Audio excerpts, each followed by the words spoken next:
வணக்கம். இது தந்தையின் இன்று வரவேற்பது ரஞ்சித். நாடாளுமன்ற தேர்தலில் 40 நமதே என முதலமைச்சர் ஸ்டாலின் உறுதி. ராமர் கோயில் கும்பாபிஷேகத்திற்காக அயோத்தியில் குவியும் பக்தர்கள் என பரபரப்பும் விறுவிறுப்பும் நிறைந்த நாள் இன்று. முதலில் ரீபோஸ்ட் மேட்ரஸஸ் வழங்கும் தலைப்புச் செய்திகள். 40 நமதே நாடும் நமதே என நாளையே புறப்படுங்கள். அடுத்த 3 மாதங்கள் தேர்தல் பணியாற்றி வெற்றிக்கு உழைக்க வேண்டும் என சேலம் மாநாட்டில் திமுகவினருக்கு முதலமைச்சர் ஸ்டாலின் இன்று அழைப்பு. ஆளுநர் பதவியை நீக்க வேண்டும், நீட் தேர்வு ரத்து உட்பட திமுக இளைஞரணி மாநாட்டில் இன்று 25 தீர்மானங்கள் நிறைவேற்றம். மாநில உரிமைகளை பாஜக அரசு பறித்து வருவதாக அமைச்சர் உதயநிதி ஸ்டாலின் குற்றச்சாட்டு. நீட் நுழைவுத் தேர்வை ஒழிக்கும் வரை திமுக போராட்டம் ஓயாது எனவும் உறுதி. அரிச்சல்முனை கடற்கரையில் இன்று தியானத்தில் ஈடுபட்ட பிரதமர் மோடி மலர்களை தூவி வழிபாடு.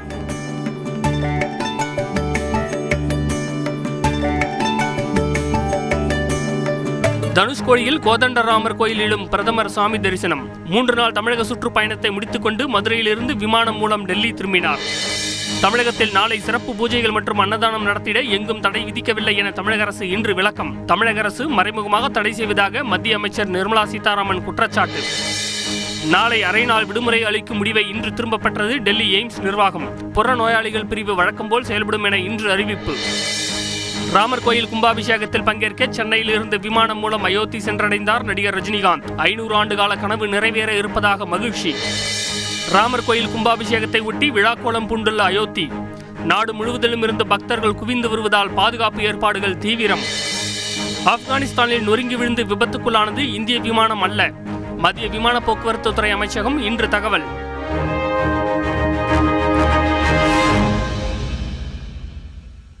சேலம் மாவட்டத்தில் திமுக இளைஞரணியின் 2வது மாநில மாநாடு இன்று பிரம்மாண்டமாக நடைபெற்றது. இதில் ஆளுநர் பதவி நீக்கம், நீட் தேர்வு ரத்து உள்ளிட்ட 25 தீர்மானங்கள் நிறைவேற்றப்பட்டன.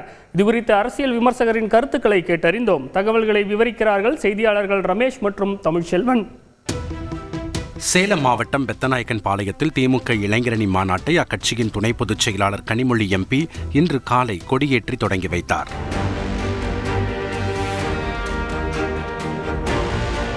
முன்னதாக மாநாட்டு திடலுக்கு வந்த முதலமைச்சர் ஸ்டாலின் மற்றும் திமுக இளைஞரணி செயலாளர் உதயநிதி ஸ்டாலின் ஆகியோருக்கு தொண்டர்கள் உற்சாக வரவேற்பளித்தனர்.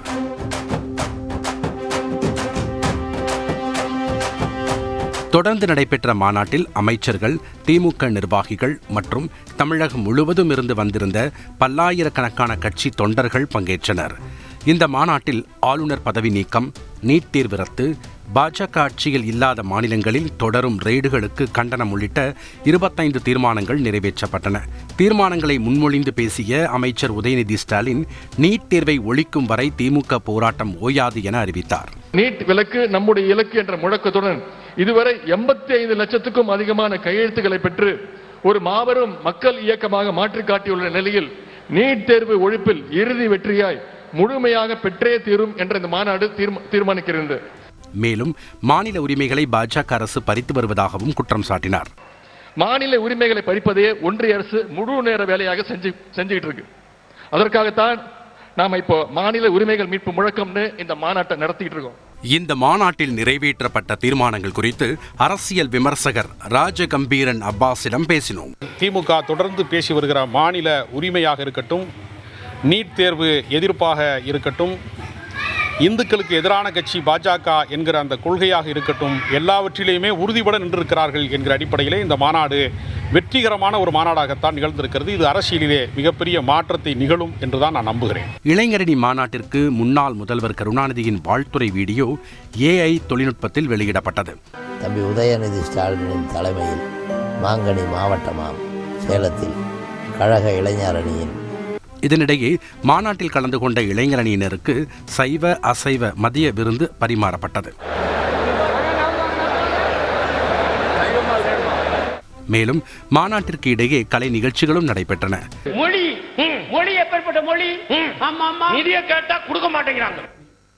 திமுக தொண்டர்கள் அடுத்த 3 மாதங்கள் தேர்தல் பணியாற்றி நாடாளுமன்ற தேர்தலில் 40 தொகுதிகளிலும் வெற்றிக்கு உழைக்க வேண்டும் என இளைஞரணி மாநாட்டில் முதலமைச்சர் ஸ்டாலின் இன்று வலியுறுத்தியுள்ளார்.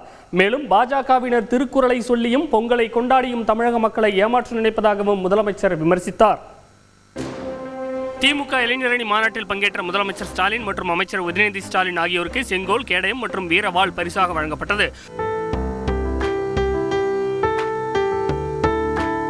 மாநாட்டில் சிறப்புரையாற்றிய முதலமைச்சர் ஸ்டாலின் தமிழக அரசு கேட்ட நிதியை வழங்காமல் பாஜகவினர் திருக்குறளை சொல்லி பொங்கல் விழாவை கொண்டாடி தமிழக மக்களை ஏமாற்ற நினைப்பதாக விமர்சித்தார். இவங்க என்ன நினைக்கிறாங்கன்னா, சும்மா திருக்குறளை சொன்னா போதும், பொங்கலை கொண்டாடினா போதும், அயோத்தியில கோயில் கட்டினா போதும், தமிழ்நாட்டு மக்கள் ஓட்டு போடுவாங்கன்னு ஏமாத்த நினைக்கிறாங்க. மாண்புமிகு நரேந்திர மோடி அவர்கள் 2 முறை பிரதமராக இருக்கிறார். 2 முறையும் தமிழ்நாட்டு மக்கள் அவரை பிரதமராக வாக்களிக்கல. இந்த முறை நிச்சயம் வாக்களிக்க போறது இல்ல. மேலும் அடுத்த 3 மாதங்கள் தேர்தல் பணியாற்றி வெற்றிக்கு உழைக்க வேண்டும் எனவும் திமுக தொண்டர்களுக்கு அவர் அறிவுறுத்தினார். உயிரினும் மேலான இளைஞரணி தம்பிமார்களே, வருகின்ற 3 மாத காலம் நீங்கள் உழைக்கும் உழைப்பில் தான் இந்தியாவினுடைய அடுத்த 5 ஆண்டு எதிர்காலம் அடங்கியிருக்கு. இந்தியா கூட்டணி வெல்லட்டும், அதனை காலம் சொல்லட்டும். நாடும் நமதே, 40 நமதே. மாநாட்டில் பேசிய அமைச்சர் உதயநிதி ஸ்டாலின் இன்னும் 2000 ஆண்டுகள் ஆனாலும் பாஜகவால் தமிழகத்தில் கால் வைக்க முடியாது என்றார். ஒன்றிய அரசுக்கு ஒன்றே மட்டும் நான் சொல்லிக்கொள்ள விரும்புகின்றேன். நீங்க இந்த முயற்சியை 2000 வருஷமா பண்ணிட்டு இருக்கிறீங்க. இதுவரைக்கும் உங்களால தமிழ்நாட்டில் கால் வைக்க முடியல. இந்த முயற்சியால உங்களால இன்னும் 2000 வருஷம் ஆனாலும் வெற்றி பெற முடியாது. தமிழருடைய அடையாளத்தை அழிக்க நினைச்சா நீங்க தான் அழிஞ்சு போவீங்க. முன்னதாக அயோத்தியில் ராமர் கோயில் கட்டி முடிக்கப்படாமலேயே திறக்கப்படுவது எந்த விதத்தில் நியாயம் என கனிமொழி எம்பி கேள்வி எழுப்பினார். கட்டி முடிக்காத கோயிலை திறக்க கூடாது என்பது இந்து மதம். ஆனால் அதை அரசியலாக்கி உங்களுடைய அரசியல் லாபத்திற்காக இந்துக்களை மதிக்காமல், அந்த உணர்வுகளை மதிக்காமல் உங்க ஆளுங்களே கோயிலுக்கு வரமாட்டேன்னு சொல்லக்கூடிய அளவுக்கு அரசியல் விளையாட்டிலே அந்த கோயிலை நாளை திறக்க போகிறீர்கள். அதுக்கு ஹாலிடே வர 6 நாள் லீவு. இன்றைய மாநாட்டில் நீட் விலக்கு கோரி திமுக இளைஞரணி சார்பில் பெறப்பட்ட 85 லட்சம் கையெழுத்து அடங்கிய அஞ்சல் அட்டையை முதலமைச்சர் ஸ்டாலினிடம் அமைச்சர் உதயநிதி ஸ்டாலின் ஒப்படைத்தார். செய்தியாளர் தமிழ்ச்செல்வன் வழங்கும் கூடுதல் தகவல். திமுக இளைஞரணி 2வது மாநில மாநாடு 16 ஆண்டுகளுக்கு பிறகு உதயநிதி ஸ்டாலின் தலைமையில் பிரம்மாண்டமான முறையில் நடத்தி முடிக்கப்பட்டுள்ளது. குறிப்பாக இளைஞரணி 2வது மாநில மாநாட்டுக்காக அமைக்கப்பட்ட மாநாட்டு பந்தல் மற்றும் நாற்காலி அமைக்கும் இடம் அனைத்தும் 9 லட்சம் சதுரடி பரப்பளவில் அமைக்கப்பட்டுள்ளதால் உலக சாதனை புத்தகத்தில் இடம்பெற்றுள்ளதாக திமுக தரப்பில் தெரிவிக்கப்பட்டுள்ளது. ரஞ்சித். நன்றி தமிழ்ச்செல்வன். 3 நாள் பயணமாக தமிழகம் வந்த பிரதமர் மோடி இன்று தனுஷ்கோடி சென்று கோதண்டராமர் கோயிலில் சாமி தரிசனம் செய்தார். தொடர்ந்து மதுரையிலிருந்து விமானம் மூலம் அவர் டெல்லி திரும்பினார். அண்மை தகவல்களுடன் இணைகிறார் செய்தியாளர் சோனை முத்தன். அயோத்தி ராமர் கோவில் கும்பாபிஷேகத்தை முன்னிட்டு திருச்சி, ஸ்ரீரங்கம் மற்றும் ராமேஸ்வரம் ராமநாத சுவாமி கோவில்களில் பிரதமர் மோடி நேற்று வழிபாடு நடத்தினார். நேற்று இரவு ராமேஸ்வரம் ராமகிருஷ்ணா மடத்தில் தங்கிய பிரதமர் மோடி இன்று தனுஷ்கோடி சென்றார். அவருக்கு வழிநெடுகிலும் பொதுமக்கள் உற்சாக வரவேற்பளித்தனர்.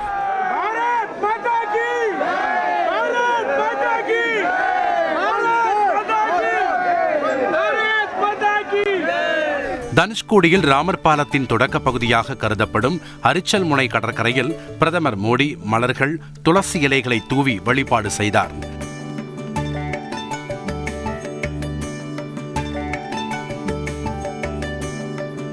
தொடர்ந்து கடற்கரையில் சிறிது நேரம் தியானம் செய்தார்.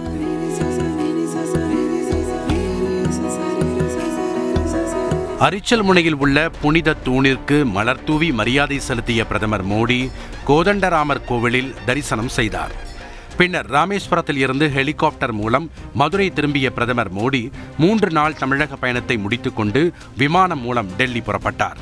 இதனிடையே பிரதமர் மோடிக்கு எதிர்ப்பு தெரிவித்து பாம்பன் பாலத்தில் கருப்பு பலூன் பறக்க விட முயன்ற காங்கிரஸ் கட்சியை சேர்ந்த 12 பேரை போலீசார் கைது செய்தனர். செய்தியாளர் சோனை முத்தன் வழங்கும் கூடுதல் தகவல். ராமகிருஷ்ணா மடத்தில் தங்கியிருந்த போது அவர்களுடைய அந்த சாதுக்களுடைய சகஜமாக பழகியது அவர்களுடைய பெரும் மகிழ்ச்சியாக இருப்பதாகவும் நம்மிடம் தெரிவித்தார்கள். முழுக்க 2 நாள் பயணமே ஆன்மீக பயணமாகவே கருதப்பட்டது. ரஞ்சித். நாளை அயோத்தி ராமர் கோயில் கும்பாபிஷேகத்தை முன்னிட்டு நாடு முழுவதிலுமிருந்து ஏராளமான பக்தர்கள் அயோத்தியில் குவிந்து வருகின்றனர். மறுபுறம் பாதுகாப்பு ஏற்பாடுகள் தீவிரப்படுத்தப்பட்டுள்ளன. செய்தியாளர் ரமேஷ்குமார் வழங்கிய தகவல்கள் இவை. ராமர் கோவில் கும்பாபிஷேகம் நாளை நடைபெற உள்ளதை முன்னிட்டு விழாக்கோலம் பூண்டுள்ள அயோத்தியில் நாடு முழுவதிலும் இருந்து அரசியல் தலைவர்கள், திரைப்பிரபலங்கள் மற்றும் பொதுமக்கள் குவிந்த வண்ணம் உள்ளனர். டெல்லியில் இருந்து விமானத்தில் அயோத்தி சென்ற ஏராளமான பக்தர்கள் ராமர் பஜனை பாடியபடி பயணிக்கும் வீடியோ வெளியாகி கவனம் பெற்றுள்ளது.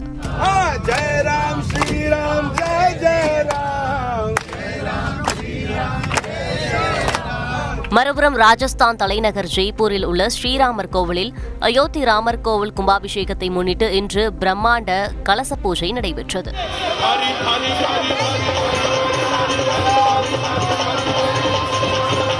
இதனிடையே ராமர் கோவில் கும்பாபிஷேகத்தை முன்னிட்டு நாளை டெல்லி எய்ம்ஸ் மருத்துவமனைக்கு பிற்பகல் 2:30 மணி வரை விடுமுறை அறிவிக்கப்பட்டதற்கு கடும் எதிர்ப்பு எழுந்த நிலையில் விடுமுறை அறிவிப்பை எய்ம்ஸ் நிர்வாகம் இன்று திரும்பப் பெற்றது. புகழ்பெற்ற பாலிவுட் நடிகை கங்கனா ரானாவத் அயோத்தியில் உள்ள அனுமான் கர்ஹி கோவிலில் இன்று தூய்மை பணியில் ஈடுபட்டார். தொடர்ந்து செய்தியாளர்களிடம் பேசிய அவர் அயோத்தி நகரம் மணமகளைப் போல் அலங்காரம் செய்யப்பட்டுள்ளதாக மகிழ்ச்சி தெரிவித்தார்.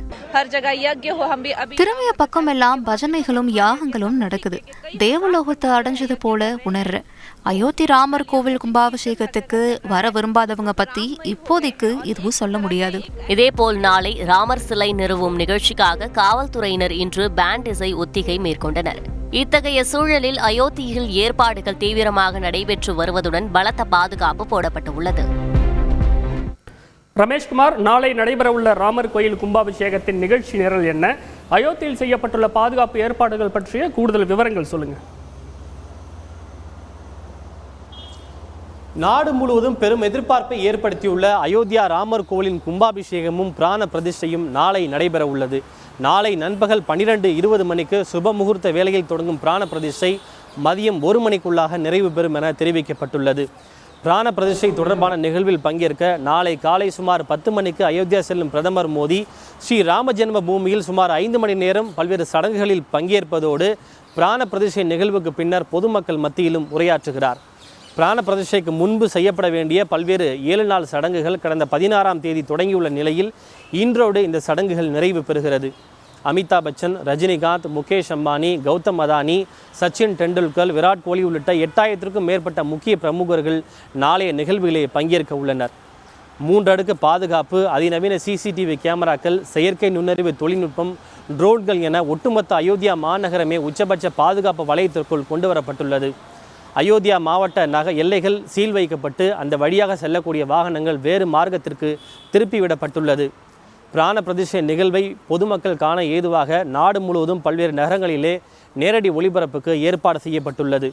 பொதுமக்கள் தங்களுடைய வீட்டில் இருந்தபடியே தொலைக்காட்சி வாயிலாகவும் காணொலி வாயிலாகவும் கும்பாபிஷேக நிகழ்வை கண்டுகளிக்குமாறு ஸ்ரீ ராம ஜென்மபூமி தீர்த்தக்ஷேத்திர அமைப்பு பொதுமக்களுக்கு வேண்டுகோள் விடுத்துள்ளது. அயோத்தியாவை சுற்றியுள்ள பல்வேறு கோவில்களிலும் 24 மணி நேரமும் பல்வேறு கீர்த்தனைகள், ராமநாம பஜனைகள், ராமாயண இதிகாச காவியங்கள் உள்ளிட்டவை தொடர்ச்சியாக பாடப்பட்டு வருகிறது. கும்பாபிஷேகம் நிறைவடைந்த பின்னர் வரும் 23ஆம் தேதி முதல் அயோத்தியா ராமர் கோவில் பொதுமக்கள் தரிசனத்திற்காக அனுமதிக்கப்படும் என தெரிவிக்கப்பட்டுள்ளது. ரஞ்சித், கூடுதல் விவரங்களுக்கு நன்றி ரமேஷ்குமார்.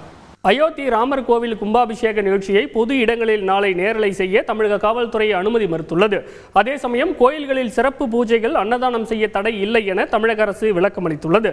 செய்தியாளர் சதீஷ் முருகன் வழங்கிய தகவல்கள் இவை. அயோத்தியில் ராமர் சிலை நிறுவப்படுவதை முன்னிட்டு தமிழ்நாடு கோவில்களில் நாளை நடைபெறவிருந்த சிறப்பு பூஜைகளுக்கு தடை விதிக்கப்படுவதாக புகார் எழுந்தது. இந்த நிலையில் தமிழ்நாட்டில் உள்ள கோவில்களில் ராமர் பெயரில் பூஜை செய்யவோ, அன்னதானம், பிரசாதம் வழங்கவோ பக்தர்களுக்கு அறநிலையத்துறை எந்த தடையும் விதிக்கவில்லை என அமைச்சர் சேகர்பாபு இன்று விளக்கம் அளித்துள்ளார். இறையன்பர்களுக்கு எதிரான இந்த ஆட்சி என்பதை போல் சித்தரிப்பதற்காகவும் இப்படி கங்கணம் கட்டிக்கொண்டு பொய் பிரச்சாரம் செய்வதை நாங்கள் வன்மையாக கண்டிக்கின்றோம். இதற்கு பதிலடி கொடுத்துள்ள மத்திய அமைச்சர் நிர்மலா சீதாராமன், தடை இல்லை என்றால் அதிகாரிகளை தடங்கல் செய்வதை நிறுத்தி பக்தர்களுக்கு ஒத்துழைக்குமாறு ஆணையிடுங்கள் என குறிப்பிட்டுள்ளார். போட்டு ஜமக்காலம் போட்டு உட்கார வைக்கிறதுக்கு, ஒரு சின்ன மேடையை போட்டு பாடுறதுக்கு, இல்ல அதுக்கு ஒரு மைக்க வைக்கிறதுக்கு ஏற்பாடு பண்ண போனா போலீஸை நிக்க வச்சு எங்களை மிரட்டுறாங்க. இது நான் சும்மா அவர் வேணா சொல்லலாம், தாராளமா போய் வதந்திய சொல்லிட்டாங்க. ஒரு பொறுப்புள்ள இருக்கக்கூடிய அமைச்சர், மத்திய அமைச்சர் சொல்லலாமா? அப்படி இல்லைங்க. நான் அவ்வளவு சீக்கிரமா இந்த மாதிரி விஷயத்திலலாம் தலையிட மாட்டேன். இதனிடையே தடையை மீறி அனைத்து கோவில்களிலும் சிறப்பு பூஜைகள் நடக்கும் என தமிழக பாஜக தலைவர் அண்ணாமலை தெரிவித்துள்ளார். நாளைக்கு அமைதியான முறையில் கோவிலுக்குள்ள நடக்கக்கூடிய நிகழ்வுல திராவிட முன்னேற்ற கழகம் கை வைப்பதை எந்த காலத்திலும் கூட ஏற்றுக்கொள்ள முடியாது. அதனால் பாரதிய ஜனதா கட்சியை பொறுத்தவரை தொண்டர் தலைவருக்கு அறிவுரை சொல்லியிருக்கோம், எல்லா கோயிலையும் பண்ணுங்க. அனுமதி எல்லாம் ஒன்றும் தேவையில்லை. அவங்க என்ன ஸ்டாப் பண்ணுறாங்க பார்த்துக்கலாம். அயோத்தி ராமர் கோவில் கும்பாபிஷேகத்தை முன்னிட்டு தமிழகத்தில் நாளை அரசு விடுமுறை அளிக்க வேண்டும் என முன்னாள் முதலமைச்சர் ஓ பன்னீர்செல்வம், மத்திய இணையமைச்சர் எல் முருகன் உள்ளிட்டோர் வேண்டுகோள் விடுத்துள்ளனர்.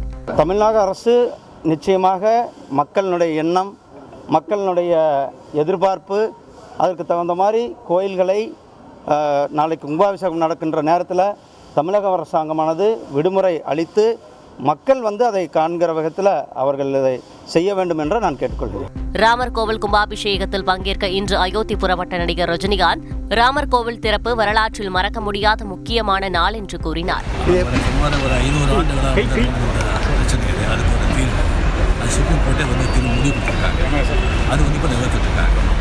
இந்த நாள் வரலாற்றிலே மறக்க முடியாத ஒரு முக்கியமான. இதனிடையே ராமர் கோவில் கும்பாபிஷேகத்தை புதுச்சேரியில் பொது இடங்களில் நேரலை செய்ய அரசு அனுமதி அளித்துள்ளதாக உள்துறை அமைச்சர் நமச்சிவாயம் தெரிவித்துள்ளார். மறுபுறம் தமிழகம் முழுவதும் பொது இடங்களில் அயோத்தி ராமர் கோவில் கும்பாபிஷேக நிகழ்ச்சியை நேரலை செய்ய காவல்துறை அனுமதி மறுத்துள்ளது. செய்தியாளர் சதீஷ் முருகன் வழங்கும் கூடுதல் தகவல். தமிழகம் முழுவதும் பொது இடங்களில் ராமர் கோயில் பிராண பிரதிஷ்டை நிகழ்ச்சியை நேரலை செய்வதற்கு தமிழக காவல்துறை அனுமதி மறுத்துள்ளது. குறிப்பாக தனியார் அறக்கட்டளை கோயில்கள் மற்றும் மடங்களில் இந்த நேரலை நிகழ்ச்சியை நடத்தி கொள்ளலாம் எனவும், பொது இடங்களான திருமண மண்டங்கள், பொது இடங்கள் போன்றவற்றில் இந்த நிகழ்ச்சிகளை நேரலை செய்வதற்கு தடை விதிக்கப்பட்டிருக்கிறது. அதேபோல அறநிலையத்துறையின் கீழ் இருக்கக்கூடிய கோயில்களில் அறநிலையத்துறை அதிகாரிகளுடைய அறிவுறுத்தலின்படி நேரலை நிகழ்ச்சியை நடத்துவது தொடர்பாக முடிவெடுக்கப்படும் எனவும் காவல்துறை தரப்பில் தெரிவிக்கப்பட்டுள்ளது. ரஞ்சித். கூடுதல் விவரங்களுக்கு நன்றி சதீஷ் முருகன். அசாமில் ராகுல் காந்தி நடைபயணத்தில் பாஜக கொடியை ஏந்திய கும்பல் புகுந்ததால் பரபரப்பு ஏற்பட்டது. இதையடுத்து ராகுல் காந்தியை அவரது பாதுகாவலர்களும் தொண்டர்களும் பாதுகாப்பாக வாகனத்திற்குள் அழைத்துச் சென்றனர். குஜராத்தில் கோடல்தாம் அறக்கட்டளை புற்றுநோய் மருத்துவமனையின் அடிக்கல் நாட்டு விழாவில் பிரதமர் மோடி இன்று காணொலி காட்சி வாயிலாக பங்கேற்றார். நிகழ்ச்சியில் உரையாற்றிய அவர் நீர் சேமிப்பு, சுகாதாரம், போதைப்பொருள் எதிர்ப்பு உள்ளிட்ட 9 கோரிக்கைகளை பொதுமக்களிடம் முன்வைப்பதாக தெரிவித்தார். புற்றுநோயாளிகள் சிகிச்சையின் போது எந்த பிரச்சனையும் ஏற்படாமல் இருப்பதை உறுதி செய்ய அரசு விரும்புகிறது. நாட்டின் வளர்ச்சிக்கு மக்கள் ஆரோக்கியமாக இருப்பது முக்கியம். மறுபுறம் தனது இந்திய ஒற்றுமை நீதி பயணத்தை இன்று அசாம் மாநிலத்தில் மேற்கொண்ட காங்கிரஸ் எம்பி ராகுல் காந்தி பொதுமக்கள் மத்தியில் உரையாற்றினார். அதே சமயம் சோனித்பூர் பகுதியில் பாஜக கொடியுடன் சிலர் நடைபயண நிகழ்ச்சியில் புகுந்ததை அடுத்து ராகுல் காந்தியை அவரது பாதுகாவலர்களும் தொண்டர்களும் உடனடியாக வாகனத்திற்கு அழைத்து சென்றதால் பரபரப்பு ஏற்பட்டது.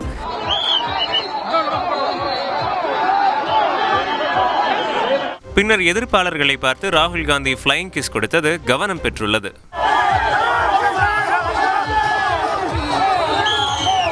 இதனிடையே டெல்லியில் குடியரசு தின விழாவையொட்டி முப்படை வீரர்கள் பங்கேற்ற சாகச ஒத்திகை நிகழ்ச்சி மற்றும் பீரங்கி பயிற்சிகள் நடைபெற்றன.